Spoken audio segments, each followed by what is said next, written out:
Welcome to AudFest 2020. We are so grateful that you are here. AudPop is a premium video platform built by filmmakers to connect storytellers worldwide to audiences, brands, and creative opportunities. AudPop was founded in 2013, and our platform is powered by over 75,000 global diverse filmmakers. AudFest is our annual event to celebrate authentic stories. AudFest provides an opportunity to speak with leaders who are passionate about diverse experiences and innovations. We strive to create an environment where everyone can learn from each other to inspire meaningful change and make big things happen together. Thank you to our sponsors, the Montana Film Office, Two Bear Capital, Clearwater Credit Union, and the Montana Governor's Office for Economic Development for their innovation grant. This panel today is from Miss Ann to #Karen. Filmmakers and content creators will discuss the impact that this year has had on our art and our lives, specifically at the intersection of race and gender. We will look at how film and video content can highlight and explore the connections, commonalities, and tensions between white women and Black women throughout American history. For many of us, these issues are far from new, but as 2020 truly opened an opportunity through storytelling to create a new narrative that can lead to a new mindset and to new action. So the topic of this panel came up in part because AudPop is a female-founded company that is led predominantly by women, Black and white. We are thrilled to have this amazing group of women with us today. B. Monet is an accomplished filmmaker and director. B graduated from Spelman College with a BA in English and holds an MFA in Film and Television from the NYU Tisch School of the Arts. She is a recipient of the Will and Jada Smith Family Foundation grant and was selected as one of the winners for the Queen Collective, a partnership between Queen Latifah, Tribeca, and Procter & Gamble. Her short film, Ballet After Dark, is exclusively streaming on BET.com. Deniese Davis is COO of Color Creative and producer at Hooray Media. Denise began her career producing music videos, short films, and digital content, including Issa Rae's award-winning web series, The Misadventures of Awkward Black Girl. She is currently a co-executive producer on the HBO Emmy-nominated comedy series Insecure, and a producer on HBO's Emmy-nominated A Black Lady Sketch Show. Color Creative, which she co-founded with Issa in 2014, is a management company for diverse and emerging writers. Originally from Las Vegas, Nevada, Denise received her BA in film production from CUNY Brooklyn College and her MFA in producing from the American Film Institute Conservatory. Melanie Addington has worked with the Oxford Film Festival in the state of Mississippi since 2006 and became the executive director in August 2015. She also writes, directs, produces films, and serves as the president of the Mississippi Film Alliance. She co-founded Oxfilm, a program of the Yoknapatawpha Arts Council to lend equipment to Oxford filmmakers. I hope I got that right. You did on the first try. It's amazing. Yay. Extra special thanks to Melanie for joining us on short notice, as Amy Hobby had to bow out due to a death in the family. We're also hoping to be joined by Adrienne Becker today. Adrienne is the CEO and co-founder of Level Forward, an ecosystem of storytellers, business people, and social change organizers focused on creative excellence in pursuit of economic transformation. I'll introduce her more when she joins us. But to get us started, I want to say, first off, there will be a Q&A feature, and please be sure to use it because we'll be taking questions throughout the panel. We want this to be as interactive as possible. And I do have to start two things. One, there's a bit of news in case we thought that the issues we have been fighting for and fighting against this year and basically since the beginning of this nation and before that, in case we thought we were turning over a new leaf, more than, or let's say as much as we'd hoped. There's recently been news of a police shooting in Columbus, Ohio. Casey Goodson Jr. was shot while on his way home to his family, bringing them sandwiches for dinner. He was shot by the police, apparently in the back. His autopsy will be released today. I believe it was the sheriff's deputy. And we don't know a whole lot more. We know that he held a legal license to carry firearms. We don't know that he had that firearm with him, on him, when he was shot. We know that the sheriffs or the police had been in the area looking for a different suspect, had not found that suspect, then happened upon Casey. And the FBI is now looking into it. So more when that happens, more when we learn it. But that's what we know for now. So with that, to get us started, I wanted to just ask our panelists, you know, when you think about this topic, so we're focusing on women today, so bringing it back to women, but like I said, these issues never leave us and they are all connected. But when you think about this topic of, you know, film and race and gender and politics and Black women and white women and American history, what are the first things that you think of? Are there any burning issues that come to your mind as the subject, you know, as the subject comes up? Oh, and before I get started, it looks like we are being joined by Adrienne. Hopefully she can come in. I'm not sure if Can you hear me? Everybody? Yes, there you are. Okay, great. I apologize. I was here, but I was in the audience, so I apologize. Keep going, Nichelle. No. I actually was just getting started with the very first question, so I'd like to finish your introduction now that we have you here. So Adrienne Becker, CEO and co-founder of Level Forward, an ecosystem of storytellers, business people, and social change organizers focused on creative excellence in the pursuit of economic transformation. In their first 3 years, the company was nominated for 37 Tony Awards for What the Constitution Means to Me, Oklahoma, Jagged Little Pill, and Slave Play. Produced award-winning feature films, including The Assistant, On the Record, and Holler. Deployed new technologies, including the Labs Live program, to produce diverse portfolios in feature film, television, and live and digital entertainment.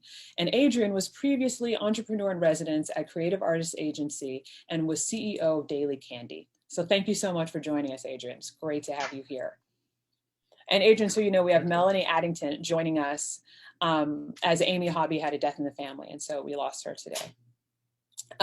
So I was just getting into the first question. I was reporting the news that Casey Goodson had been shot by the police, reportedly in the back in Columbus, Ohio, and it's now being investigated by the FBI, just as a reminder that these issues continue on, right?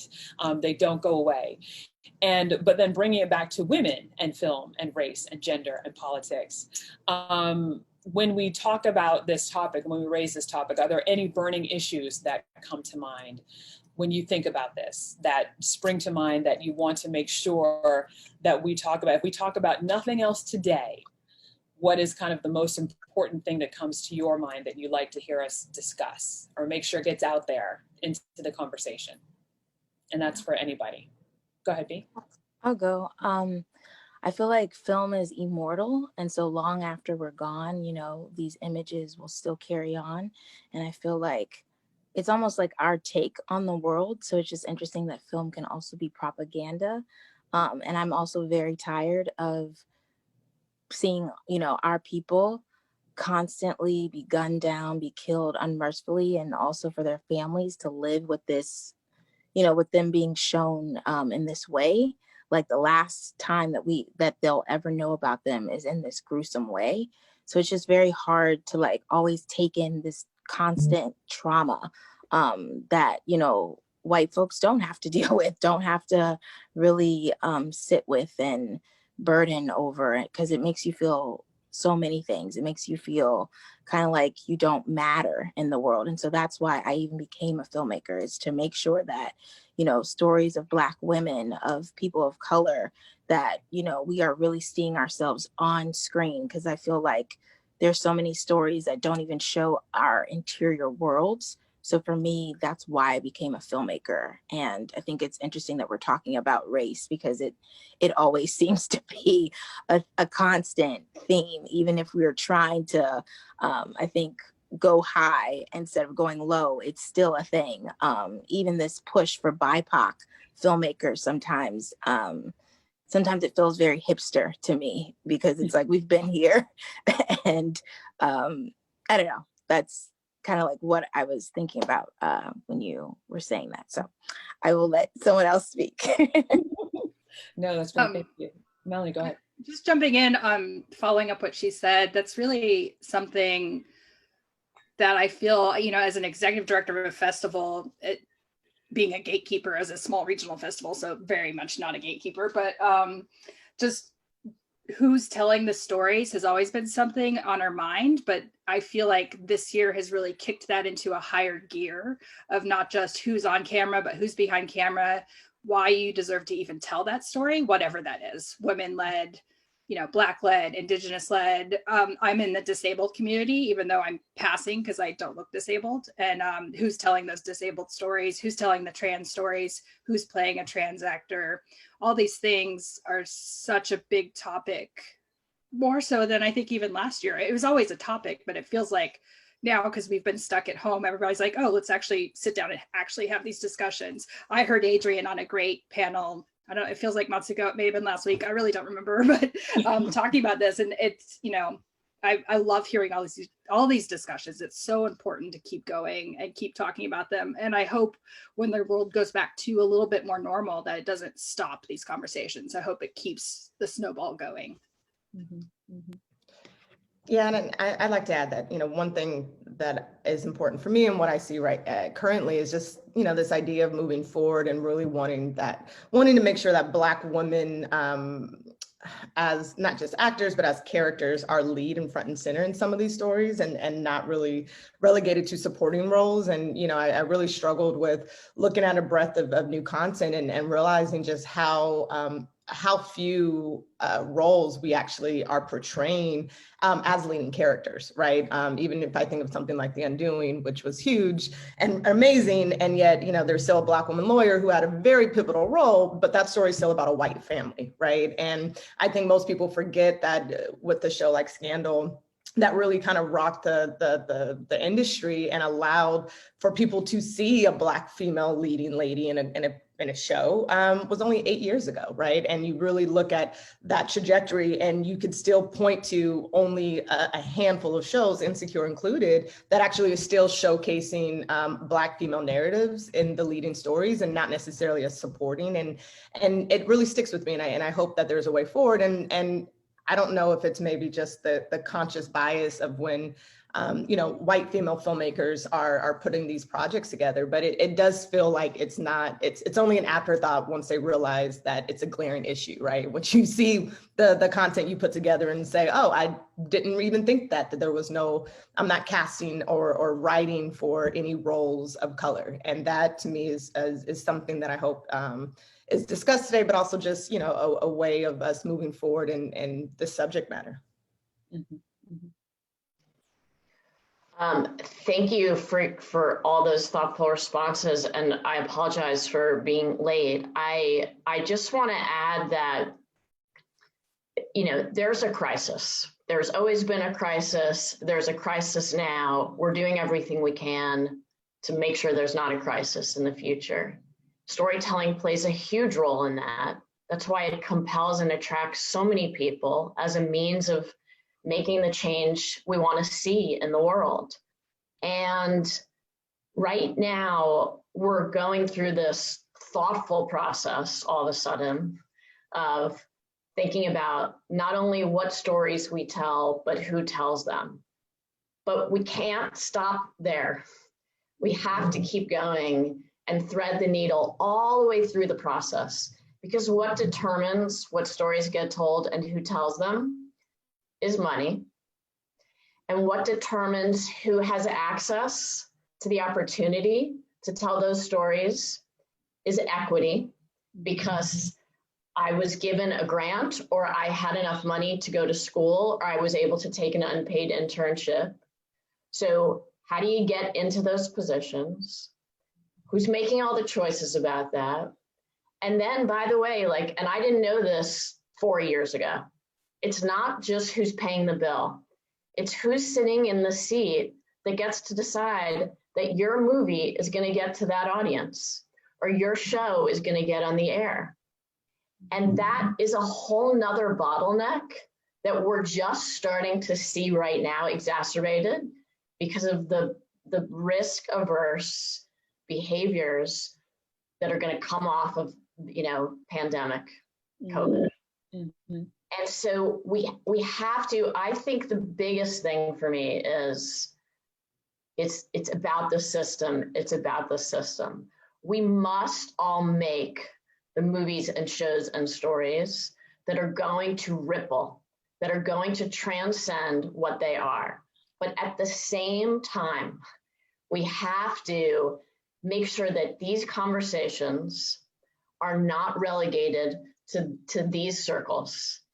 and that everyone who's head of distribution, we have an announcement about to go out. We're going to distribute 2 films by women. One is Muslim, one and Pakistani, and one is she's European, Eastern European. And of course, their film's going to get distribution. 9 out of the top 10 distributors are run by white men. 1 is run by a white woman, and the independent distributors largely mirror that demographic makeup. So how do you distribute? How are we pricing? What are we doing with the profits? And then circle back to, okay, and who's financing this whole thing? Mm-hmm. Yeah, I think it's so interesting. You know, this industry is so risk averse and has always been risk averse, and it runs itself through fear. And it's so interesting for you to point out. And we have been battling against that and trying to kind of talk people down from that ledge and bring people carefully and slowly in baby steps forward. And you make a great point that the pandemic just brings us right back. It brings a new reason for risk aversion, a new level of fear back to the industry. So, so that is food for thought. And I also want to, so thank you all for that. These are excellent points. And now I'd like to go to a couple of clips that I'd like to show you and show our audience. The first is from the film The Help, which we will certainly talk about. And the other is a clip from CNN. So if our tech wizards.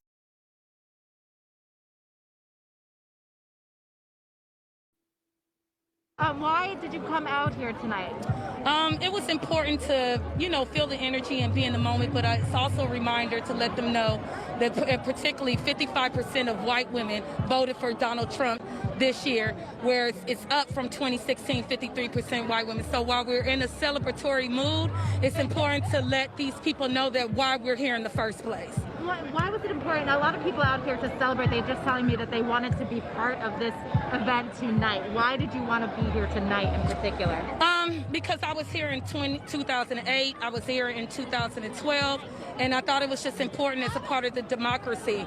I feel like as though, a lot of people are thanking these swing states for putting us in this position, but I wanted to highlight that we not only have to thank Michigan, but we need to mostly thank Detroit.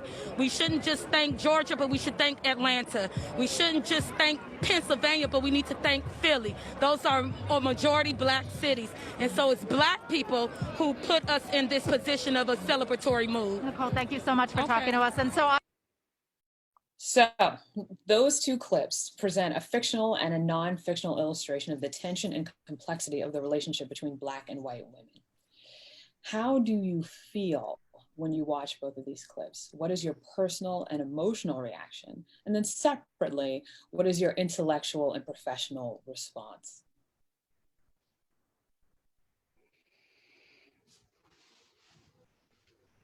Well, I can jump in here. On a personal level, as I'm rewatching the clip, it's really interesting how, again, the subject matter of the story is trying to get an audience to empathize with white women, because you have to remember that the story is not about the maid necessarily. Like, yes, it's about maids, but the perspective in which the story is being told, and you're subjugated to feeling bad for what she did. And it's just not right? Like, it's like, we've also seen this story told over and over again. So for me, it's repetitive, and it's a little bland, to be honest, because it's trying to take a shortcut, and it's also not telling a story with the people that are actually supposed to be the storytellers, in my opinion. Mm-hmm. So I live in Mississippi and run a film festival in Mississippi, and read a very early version and did location scouting for The Help. Early on with the book, Octavia Spencer did a live reading tour and was very heavily involved with it, which is really why I supported it. Then when it came out, I very quickly heard from Black women why it was so wrong. But at the time it was being made, it was so positive for the state of Mississippi. the Delta is the poorest place in the entire country, and they filmed it there so that the economy would be revitalized. It helped. They mostly hired Black businesses to work on the set, catering, etc. And so there were so many positives that came out of the help that it's a big conflict for me, because for my state and for our filmmakers who got to grow from that, it's great. And then everything else about it, it's not. So it's been it's such an interesting film for Mississippi, because it really did bring the film industry back here, but at what cost?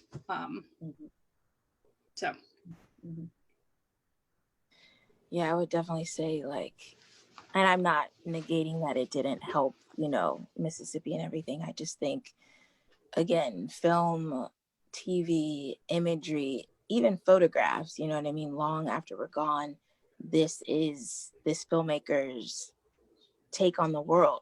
And so for me as a Black woman, I know this feeling. I'm on calls with different production companies where I'm the only spot of color, and I'm always having to defend myself or say that I want a dark-skinned woman to be casted, you know, for this particular role. Like, it just happened with a commercial. They literally said in the brief that it would be a Black woman, dark-skinned Black woman with 4C hair, and that's not what they chose. And this is even with me being the Black director. And so it's just hard, because I feel like Black people know this so much of code switching and dealing with the microaggressions of white men and white women.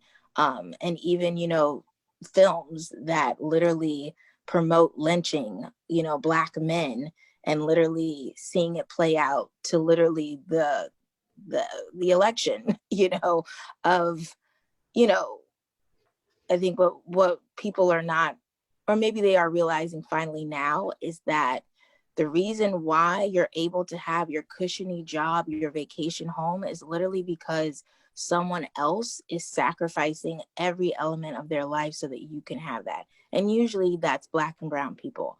And so it's hard to like watch something like this and just be okay with the imagery. Like, yes, I love Octavia Spencer and Viola Davis, but I hate that they had to even do a role like this just to get a little piece of the pie. And I think Hollywood needs to be very, very truthful about the images that they're still okay with us being shown as, whether it's hypersexualization, trauma porn, something with police brutality, or incarceration. It seems like we're not allowed to love or be, and it's very complicated as someone who is new and coming up and who wants to tell, you know, vast stories, but then you still have gatekeepers who are white and male or women who only want you to tell this very fictionalized or problematic view of Black life. So that's my thinkings around it. It's very hard to watch The Help again now, like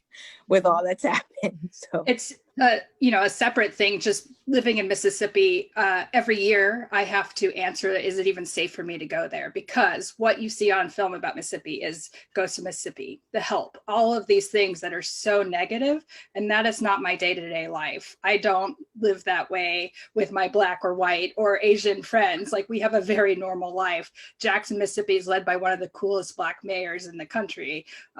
We were 43% for Biden, which isn't the majority, but that's a lot of legal issues, not because people didn't want to vote for the left. And so it's hard, even just, you know, Black or white, but also like Mississippi is not just Black and white, and everything you ever see on screen is that, and that conflict between, and that's not our reality. So. Wait, Melanie, by legal issues, do you mean voter suppression? Yeah. Okay.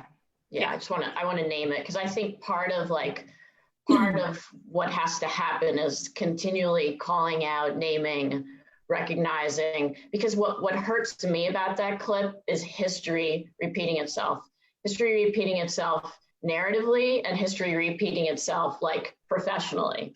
To Denise's point, you know, just the fact that like we are connecting to Allison Janney's character is just it's a gross miscalculation on the whole team's part. but an earnest effort, right? But just it's so important that, and B, you talked about sacrifice, you know, and part of storytelling is putting something out there and not knowing what's going to happen to you as a viewer, as a storyteller, as a producer, everyone involved, the emotional danger that we risk.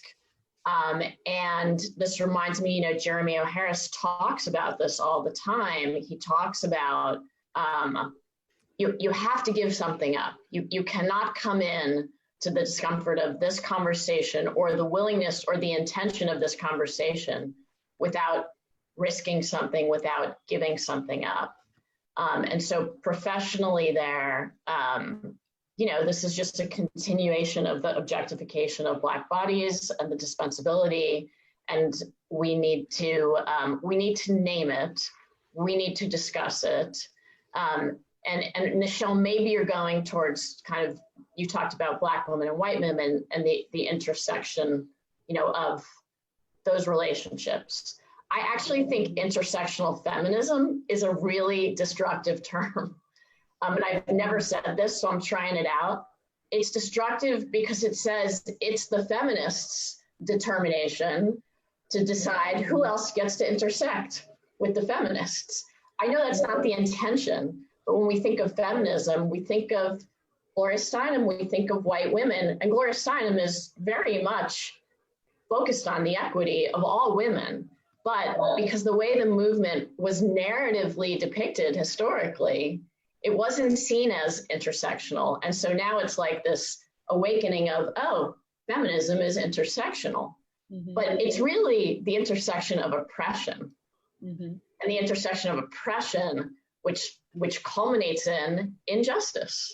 Mm-hmm. And that's where I think like we need to do more work, like unpacking that. Because if we're not co-conspiring to do that, then we're in conflict. Right. And then that narrative takes on its own life.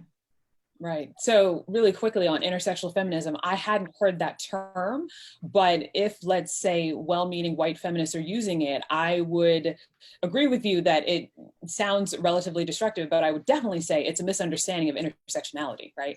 Intersectionality was coined by Kimberly Crenshaw, the law professor, and it is about the intersection of race and gender on Black women. It is about the intersectionality of oppression and how they work together and across purposes. And it's like, she literally describes it as you standing in an intersection and having traffic coming at you in both directions at the same time. And that's where she got that from.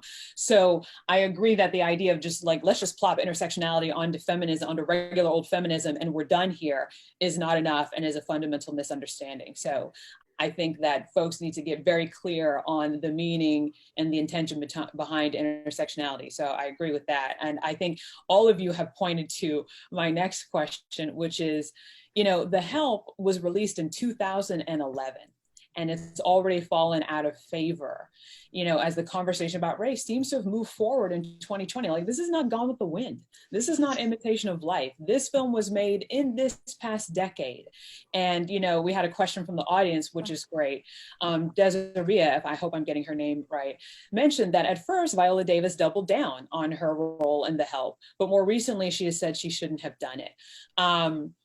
What does it say, the fact that the conversation has evolved so much in these past 9 years, what does that say about the future role, the current and future role of film and content in the world? So we've talked, I think everyone has kind of talked about their response to The Help and how The Help is difficult for them in a lot of ways. So the fact that this seems to be part of the conversation now, what does that say for the future? What is that?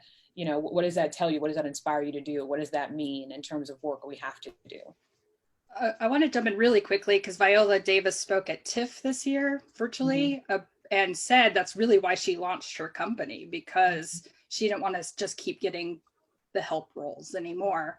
And in that, I was like, okay, so there's a positive I can take away from The Help, that we get more Viola Davis amazing roles with real characters. But I don't see the response from the Black women in my life being different in 2011 than 2020. They didn't like it then, they didn't like it now. It's just the people in the financial roles and the gatekeepers are going, oh, we're listening now 9 years later.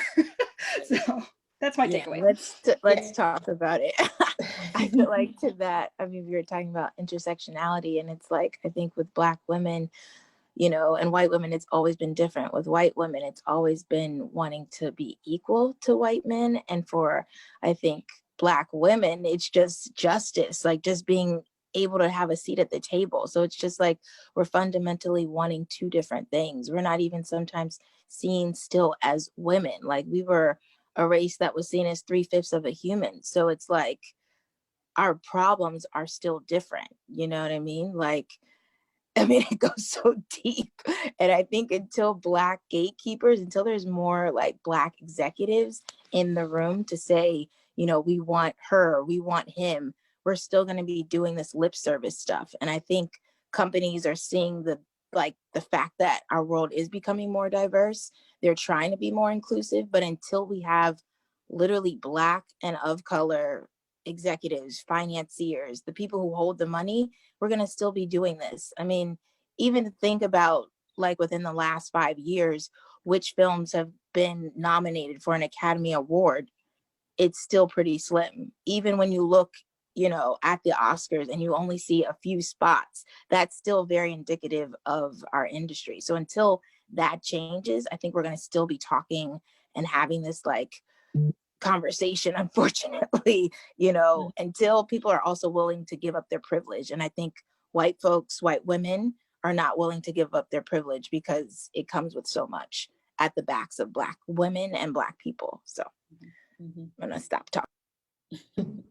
Yeah, and I'll just add that, you know, I do think moving forward, look, there's a level of transparency that you can't ignore at the moment, right? And in a way that this movie was made 9 years ago, to me, on the crux of what technology started to evolve into when it comes to social media and when it comes to being able to have these conversations front and center and not be relegated to any kind of filter or disposed, because let's be honest, who controls the media? It's white men, right? And so these studios and these powerful financiers and people who have the ability to control the narrative, it's so much easier for them to suppress the negativity around making a movie like that, right? Like, let's not ignore the fact that The Help is also written and directed by a white man. So that's already an issue. But in 2020, the bigger question I ask is like, could you get away with that now, right? Like in a way that we are so much more interconnected, and you know, I think we're seeing the results of everything from Me Too to Black Lives Matter. All of this is really coming from a place where people are speaking up, but they're finding others that are also agreeing with them in a way that I think we were so siloed before technology allowed us to meet with other like-minded people. So in my opinion, with the nearest future of our industry, ownership is insanely important. But I do think everyone is now having that moment where they're like, oh, I have to second guess and think about, how is this going to look? Because I can no longer just sweep this under the rug. We can no longer do this project and be like, yeah, we know, we should have gotten a woman, or we should have put it together better and put the right people together for this project. And before, I just think historically you could do that and not care what people think. And now it's like, no, they'll drag you. You will get dragged and you will ruin your reputation. And some people don't care, but I think the people who hold the checkbooks care, and they're going to start to make sure that, that they aren't seen in that light. Because I mean, look at the results of this year alone. I think it's been so fascinating to me, the amount of people who are coming to the table and having conversations and wanting to give opportunities. But a part of it also just feels like it's to make them look good too, right? Because they know now that they can't look at their executive board, they can't look at their, their internal staff and say, oh, wow, yeah, we haven't really hired any Black people here. And that's an issue, or just people of color. So in my opinion, I just think, it's going to start a lot of conversations around systemic change. But I'm a little bullish because that's going to take some time. And, I'm of the mindset of just like, we don't need them, build our own, because there's a point in which you just know that, it's really hard to change these 100-year-old companies that have been operating this way. And at the very, very top level, it's nearly impossible. So why not compete, and why not just build your own lane, since, you know, you're not going to be seen or heard. So anyways, that's my 2 cents.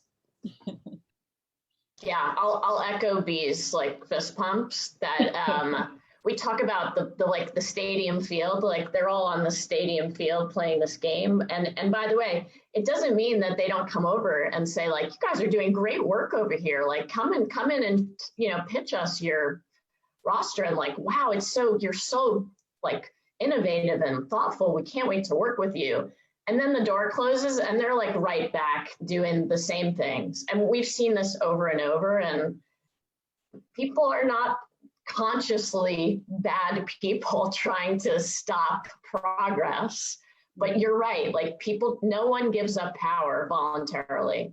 Right. Unless you really, really, really deconstruct all the reasons why why that power is so much a part of your identity, right? And this goes, Nichelle and I were talking about, we had a weekend session, and the facilitator talked about constructive uncertainty. And this is like when you go and you learn visual literacy, right? Everything that you see is not real. So we actually we are developing a different kind of literacy. And it's a literacy that decodes oppression, suppression, and injustice.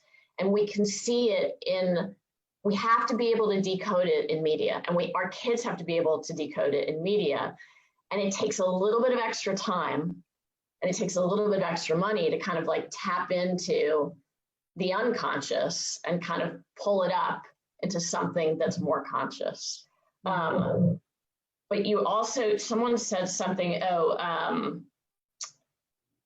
the playing field, sorry, I lost my train of thought.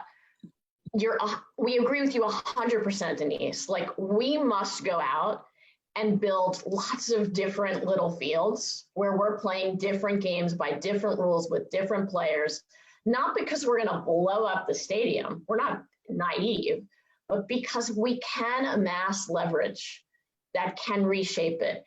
And every time you do a show, and every time you do a film, you push a little bit more.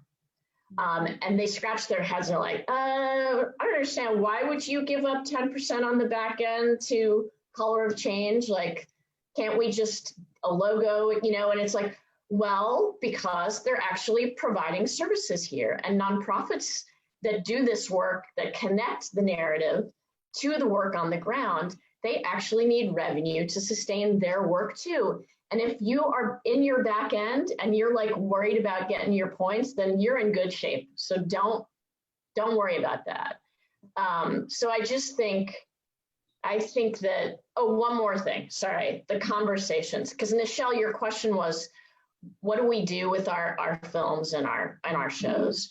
We have to have the conversations that, and someone just wrote this to me this morning, Abby Disney, that cement the emotional learning.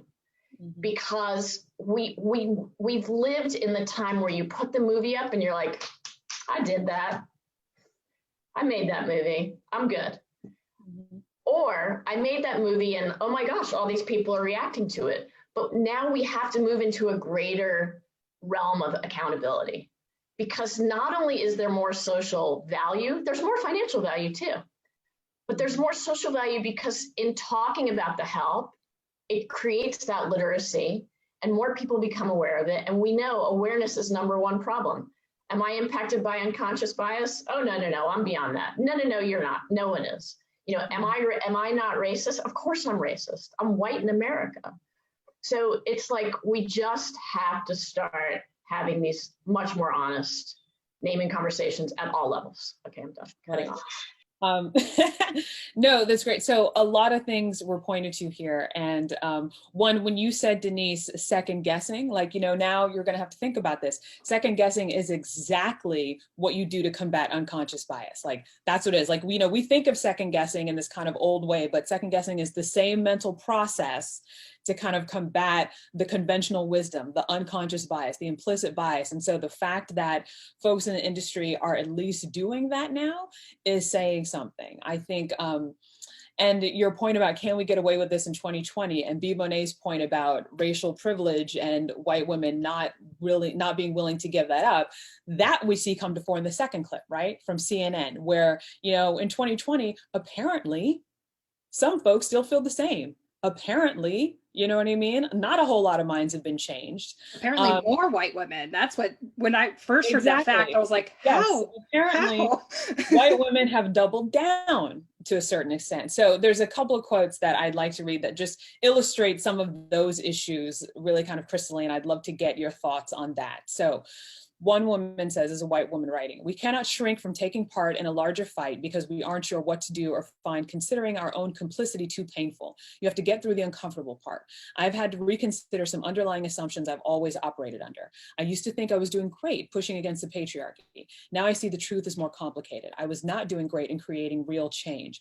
I was doing great in making the man's world run better, helping to perpetuate the systems that block women and people of color from having real power. Being let into the white man's world without changing any of the underlying rules of how it operates will result in the same thing: power systems that default to white male leadership and keep systemic racism and sexism in place."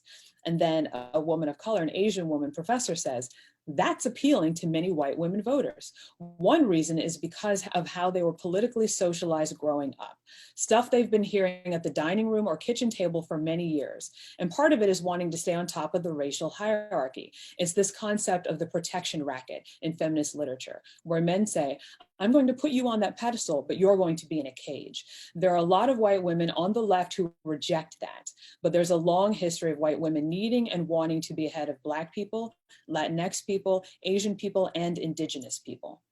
So when we think about that CNN clip and this election and what's going on, what is, again, your emotional reaction and your intellectual response to statements like that, to these assertions and what we saw in 2020?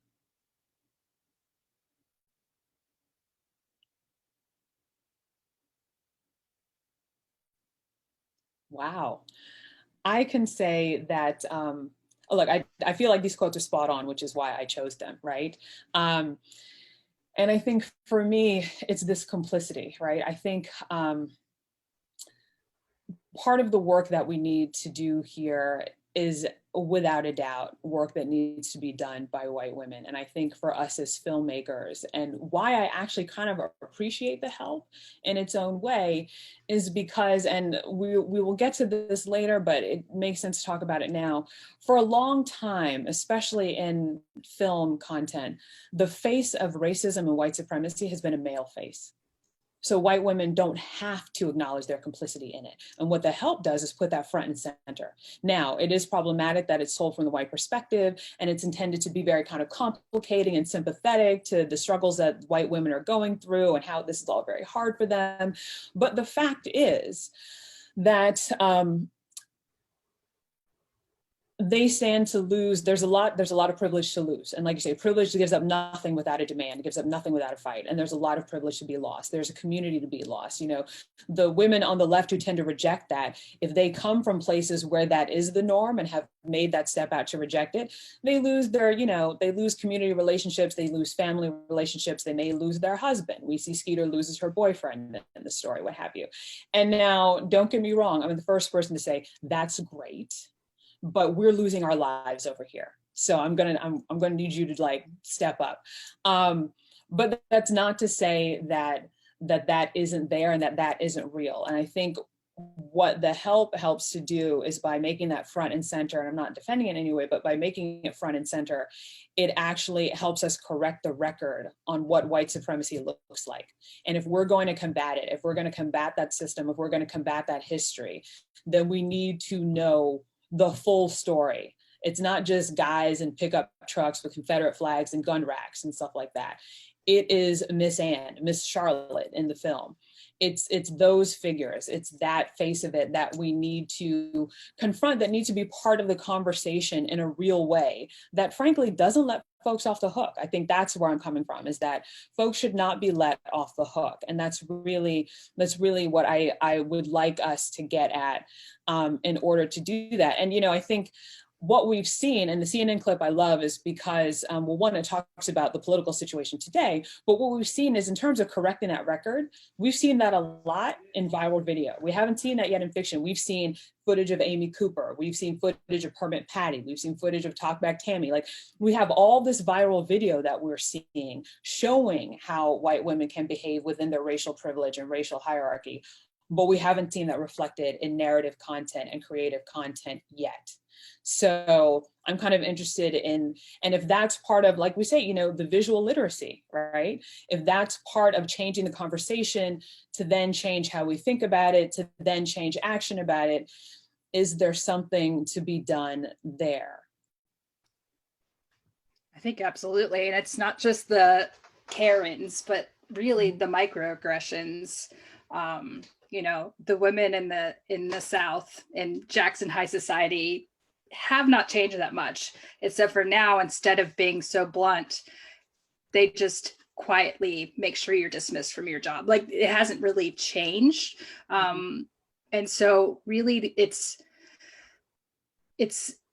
not the outgoing, aggressive women that we catch on camera. It's the quiet microaggressions every day that everyone's so comfortable with and refuse to see that they do. I know I do. I fight that every day with all kinds of things. I'm disabled and I still have ableist attitudes. And so just being willing as a white woman to recognize and not be afraid of that, and to actually challenge what you're comfortable with, because that's how you were raised, is hard work. And I don't know that I don't think it's ever going to change. There's always going to be somebody that's not going to change. I was a reporter before I worked in film, and I, because I was white, was able to go to a KKK meeting. They invited the media, and I took an illegal immigrant who was white because they didn't know any better. And just listening and seeing their faces, because what we think of KKK is these old white men. They were college students. They were 18-year-olds. They were very young people that are just as comfortable now as they were in the 60s. So sorry, that was kind of all over the place, but. I don't know. I'm still like taking that in, because it's just kind of like, yeah, I mean, I think that's in a part brave to like be like, okay, let me have a conversation with KKK members and trying to have some type of discourse. Wow, yeah, I'm just processing that. Right. And let me oh, go ahead. Let me be clear, I did not do a positive article on this. No, I got you. I think it's also that, God, it's making me think how white folks also just like will say, oh my God, I don't want to be the white guy in the, like, I know I'm the only white guy here. Or white folks will bring up race, but it's also, we're not talking about the fact of what you're saying is ideology is taught, hate is taught. You weren't taught how to be a racist. Somebody taught you that. So I think this ideology of like, oh, we just have to wait till all the white guys die. Well, that's not quite accurate, because you're literally teaching your kids how to hate Black, brown, disabled, all that folks. So it's just like, there has to be an ideology shift. And until there's that, I don't really know what change really looks like. You know what I mean? Because I think people even try to be like, oh, well, you're my Black friend.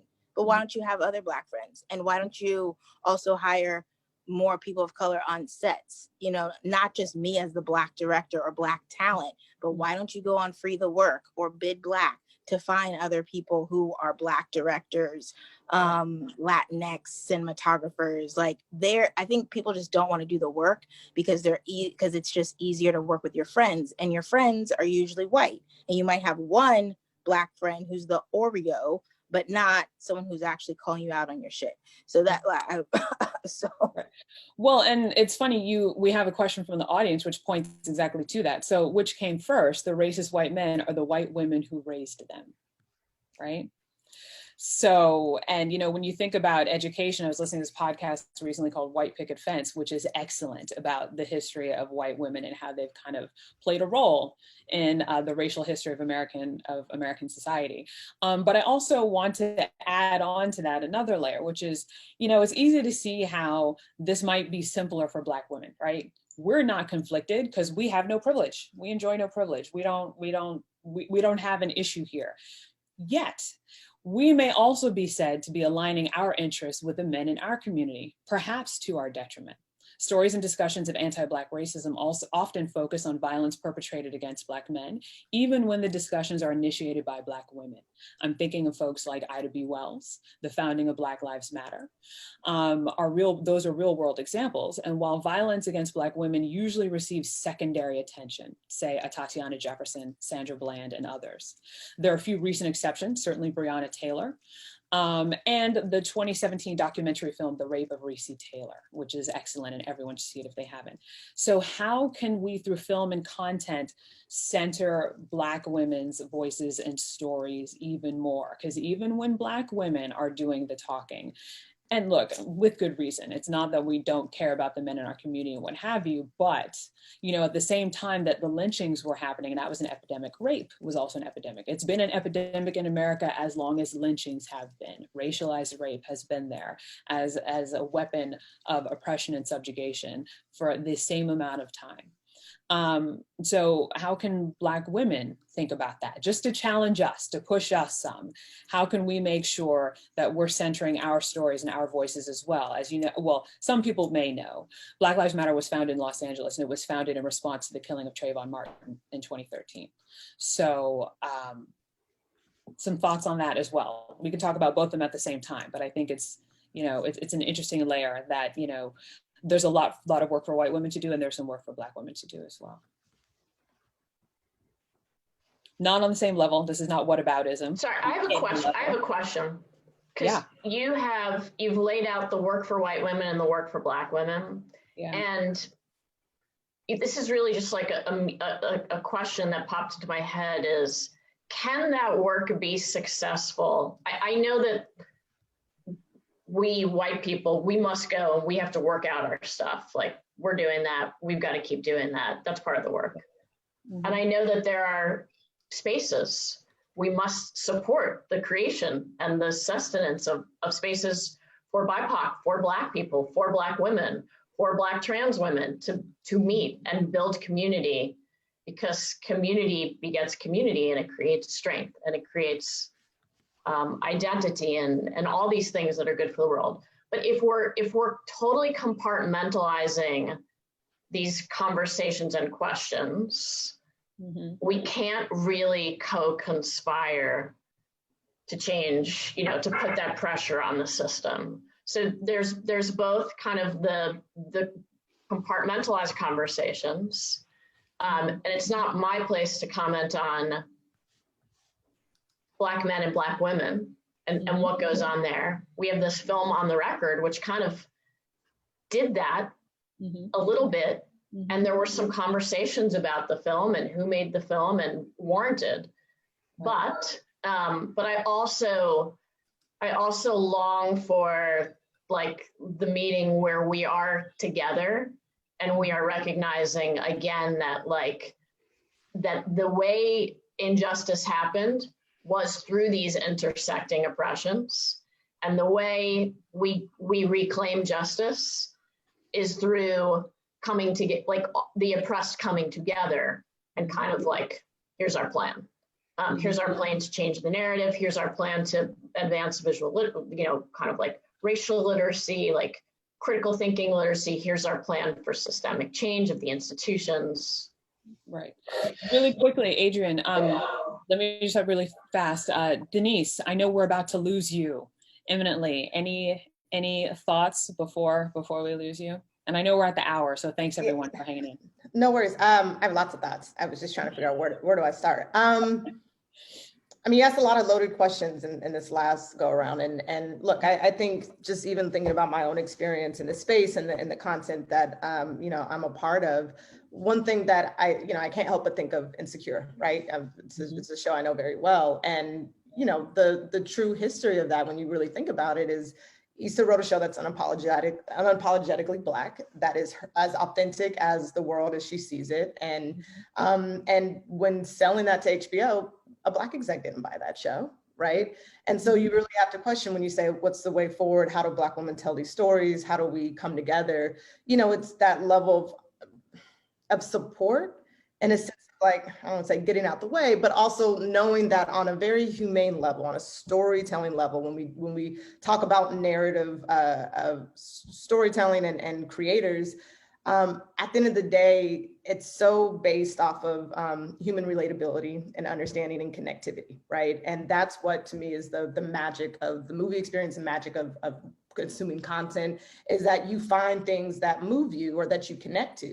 And so when you think about that in the context of a Black show or of a white show, the real basic level of it is that it's a story about humans who happen to be of another color.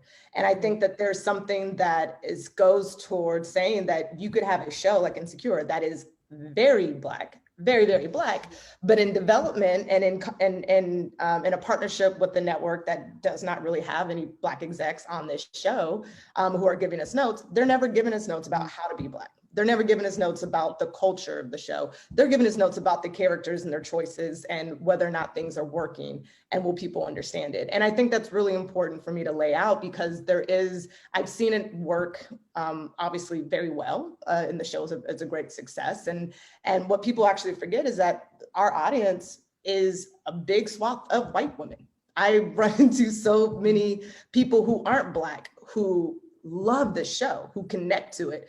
And, you know, their first instance is like, I know I'm not a Black woman. There's things I might not understand in the show, but at the human core of it, it is just saying something about all of us. And it really is, to me, giving you a perspective that you could be in this industry, you could try to tell our stories. And, you know, it's very nuanced because it doesn't always happen this way. But when I try to think about, well, why did this work? Right? It's this level of coming to the table and understanding from the powers that be and from the creators, and saying, you know, we're going to support the story you want to tell. And, you know, we're going to make sure that you tell it your way, because we're not Black. So we're not going to tell you whether or not it's inauthentic. We're actually just going to focus on the granular details of what makes a great story. And I don't know, it's just something that just really sticks with me, because in my opinion, there's a way forward here, but I also know that that's not necessarily how our business works all the time. And so when I think about what needs to change, what needs to happen, and how do we get more narratives out there, it needs to be that, right? And I think so often, quite honestly, the white powers that be on the other side of the table are so focused on power, are so focused on losing their jobs, are so focused on commerce, that they forget that at the end of the day, we just need to be focused on telling great stories. And if there is a missing chunk of stories that are not being told, we literally need to get out of the way and support them and be standing behind it. Even if you're like, I don't know what it means to be Native American, I don't know what it means to be Indigenous, I don't know what it means to be BIPOC, but I know this is a great story. And I will do everything that I can to support that and push it forward. And we may see more of that, but in my opinion, that's what it's going to take. That's how white women and white execs and Black creators come together and support each other at the end of the day. Mm-hmm. Mm-hmm. Yeah, I think that's such a great point that you made. And the gating issue there was them being open to the authenticity, right? That, you know, absolutely about stories, centered on stories, and 100%. These are just stories about humans who may look differently and have different cultures, but the humanity, the human stories are universal, they stay universal. And the idea that what is so helpful and what is new and what we need more of is the not being afraid of the authenticity, of being able to see the human story inside of that and not freaking out that they're not going to make their numbers because, you know, Issa said this or Molly said that or what have you, you know what I mean? So that is so important, and it's so heartening to hear more of that happening. And I love Insecure, by the way. I just think me too, obviously. Same, it's so great. Obviously. Well, thank you guys so much for having me. I do have to hop into an Insecure table read, no spoilers. So I appreciate the time today. And, you know, I'm just so excited that this conversation is taking place and that, you know, we're talking about some very important subjects. So Nichelle, thank you very much. And thank you to all of you and Adrienne and Monet and Melanie and AudPop. So I have to jump, but please yes, don't end the conversation on my behalf. Thank you Nice so much, meeting you Denise. again, Denise. Thank you. We are over time, so I will try to wrap it up. Certainly, you know, we have so many great questions from the attendees, which I'm so bummed they won't be able to get to all of them. But I do want to say that because we really want this conversation to be generative, we are so happy, and we actually got a question from the audience about this. So in terms of next steps, what can we do? What can we do coming out of this? And that's something that we wanted out of this conversation, was something very generative. So at AudPop, we're really happy to be launching our new film challenge called Race to Justice. And we invite all filmmakers worldwide, everywhere, to submit a short film showing us their creative perspective on race in America today. We are today and throughout history. We are thrilled that our jury will include the entire panel, including Denise, plus other industry experts. We have the head of inclusive content at Lionsgate joining us, and a few others who are coming on as we speak. The winners will receive a film distribution deal, AudPop Premiere Filmmaker status, and a year of Adobe Premiere Pro, which is not cheap, I'll tell you myself. So visit audpop.com for more details and to submit your film. Any final thoughts from you all? Let's just go kind of round the table, as it were. A question you didn't get to, but talking about film and video works that really pursue sort of what we're talking about. Just two really great films this year from two women, one white, one black, Belly of the Beast and Time. Both Time. randomly about, oh my God, Time's the best movie I've seen all year. But both of those were just so thoughtfully put together. And just because they are both prison related films, I really watched them from that sort of lens of trying to figure out the difference between the black and white female storytelling. And it just, oh my goodness, both of those movies are must see. Can you name the director of Time? Because that's such a common title. I want to make sure I find the right one. Oh God, what is her name? I know Belly of the Beast is Erica Cohn and Time is... It's like Garrett Bradley, maybe Garrett something. Garrett Bradley, that's it. Yeah. Okay. And those were both released this year, do you know? Yeah, Belly of the Beast, I think, just had a VOD release, and Time is on Prime. Okay, perfect. Just so folks can find them. Yeah, and New Orleans Film Fest did a great Q&A with Garrett in October. That's online now. So such a great talk. So excellent. And B? Two films. Thoughts? Yeah. There's so many thoughts. I just want, well, one of my thoughts is that I think in order for us to, really change up and shake up the industry, that we really have to work in tandem with each other. Mm-hmm. I think we can have conversations all day, but we have to have some sort of action.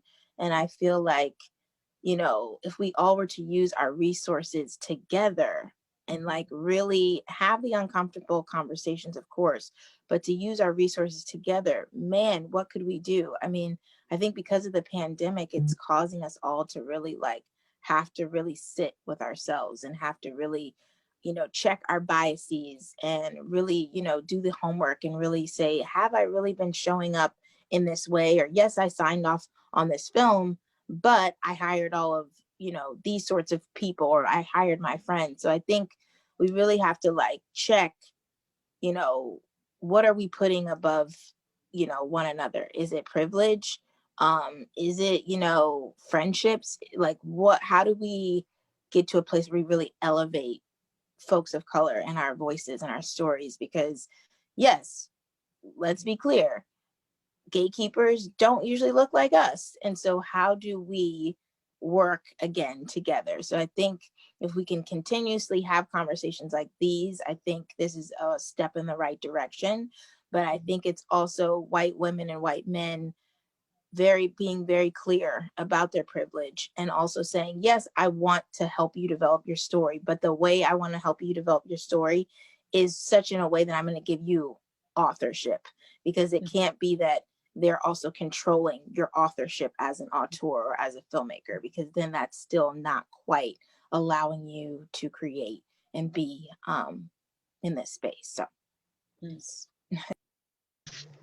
yeah, I'll just add, I think it really takes a while to internalize that, which is you know, I'll paraphrase as a white person who's won some things in this privilege lottery, right?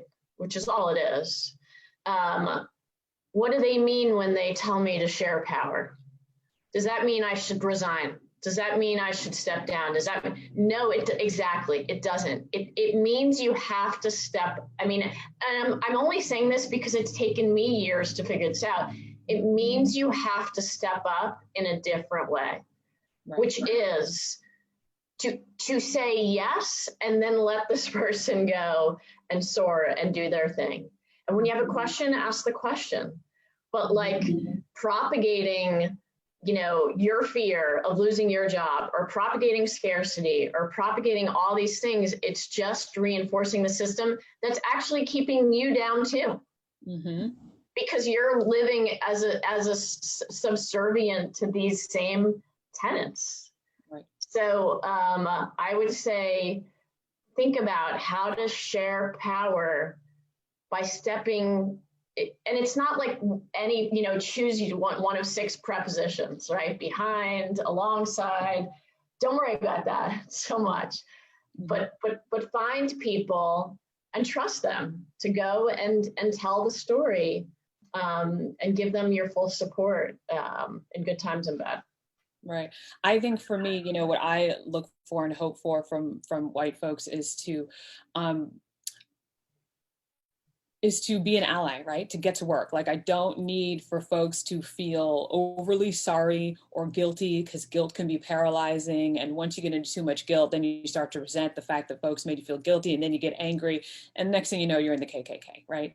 So I would like for white folks to be allies, like step up, be champions, right? Use your power. And that's what, you know, that's what I think both you, Adrienne, and Melanie are doing. Use your power. Like, you do have this privilege, use it, get to work, stand alongside us and get to work.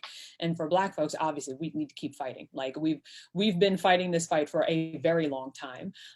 You know, I say jokingly, I've been fighting this fight since before I was born. And what I mean is my forebears have been fighting this fight. You know what I mean?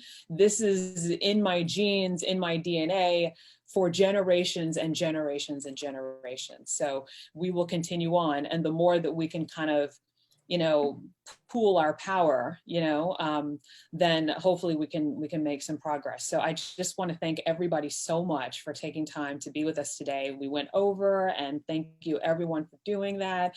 It's been so great. We could talk forever about this. Really, I think so. But I will let folks go and ask them to please come back and join AudFest for our next panel, which is at 12 p.m. PST/3 p.m. EST today. It is Hindsight is 2020. We will take a look back at how the events of 2020 have changed the way audiences consume content and how networks and streaming services are innovating into 2021. So thank you all so much for joining us. This has been amazing. I appreciate it so much. Thank you for having us. And next time, let's just do an Insecure panel and just talk about how great it is. Right. We should just do a panel on our recommendations and all our favorite films that are doing this work, and, you know, inspiration to all of us. That would be great. Yeah. Thank you so much, everyone. Thank you, Nichelle. Thank you, B. Thank you, Melanie. Thank you, everybody. Thank you, Adrienne. Thank you, Nichelle.